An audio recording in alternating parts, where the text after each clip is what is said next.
So while camera systems matter, and obviously the sensor and the specs of the camera system have their place, I think every photographer and every cinematographer has, at some point in their career, had one of those moments of, oh my goodness, I've been missing this whole time.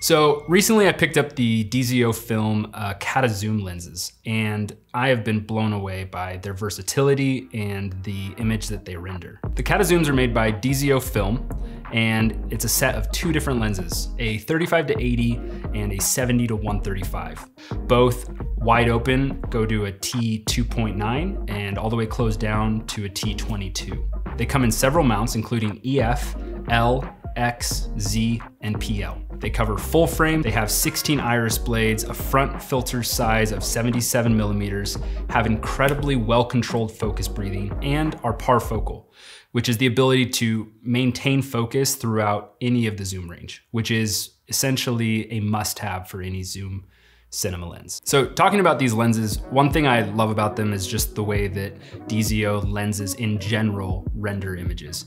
Talking about not just the Catta Zooms, but also the Vespid Primes and some of their other lenses, they have such a organic nature to them. And one of the things that I love is that they're sharp, but they have character, and they're not extreme on either of those fronts. I think you go to something like the Helios 44-2, or you're going to the other side of the spectrum when you're going to photography lenses and you're getting like super sharp, just clinically perfect lenses.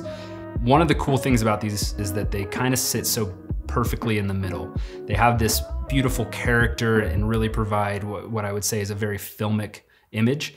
The Catta Zooms paired with the DGO sensor on my Canon C70 is like such an amazing combination, especially when I'm also using the 0.71 speed booster.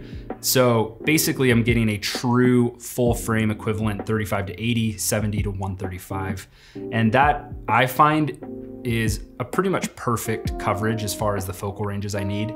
Sometimes I like to go a little bit wider, but honestly I find that I don't need to go any wider than 24 unless it's something pretty unique or pretty specific. So I love the fact that this lens, like a 35-80, pretty much covers me for an entire day. And when I need to go longer, I can put on the 70-135. And on top of that, because I'm using the C70 with the speed booster, if I need to go even longer, what I can just do is remove the speed booster, put on the regular Canon RF to EF adapter, and now my 70-135 is a 1.6 times crop. So I'm getting even further range out of that. So some of the standout features for me is one, the transition to the out of focus elements.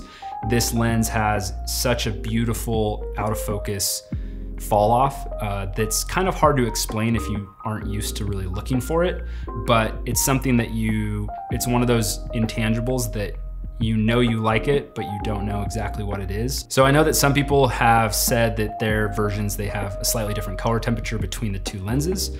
I personally haven't experienced that at all. Both of the lenses match perfectly.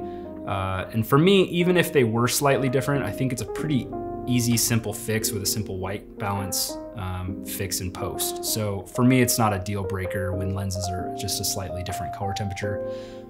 That is something to keep in mind. Obviously, we're talking about two lenses here, and if that was a set of, if you're looking at a set of 4 or 5 primes and they all have different color temperatures, that would probably be a pretty big annoyance. But the fact that this is only 2 lenses, for me, it's not an issue. And like I said, my 2 lenses have been perfectly matched from the start. So one of the big things for me is these lenses, I think, sit perfectly for documentary filmmakers. So recently I've been using it on a bunch of different food shoots and basically kind of more run and gun solo operator style shoots where I don't have the time or the luxury to be able to choose between different primes. Obviously that's great when you're on a commercial set, you have an ADAC, you got all these PAs, you got all these people helping, and you have the time to say, cool, what specific lens do we want for this shot? What specific lens do we want for the next shot?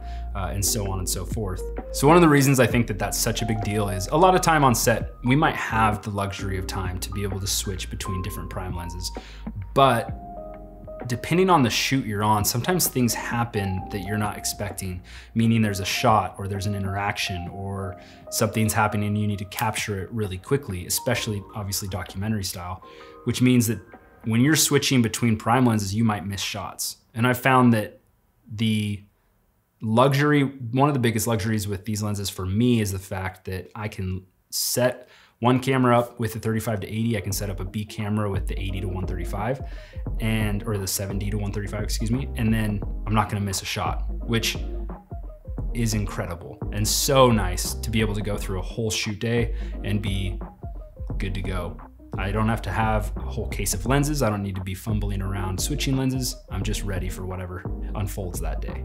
So to sum it all up, I think the Catta Zooms fall into a really perfect category. They are pretty much the best run and gun cinematography focused lenses you can get right now on the market, especially bang for your buck. They're covering full frame. They're compact, lightweight, wide open, go to a 2.9. You're covering from a 35 to 80 or essentially 35 to 135 between the two lenses. You have minimal, like very minimal focus breathing. They're parfocal. They're just amazing. And honestly, outside of all of that stuff, the image that they render is gorgeous. It's absolutely beautiful.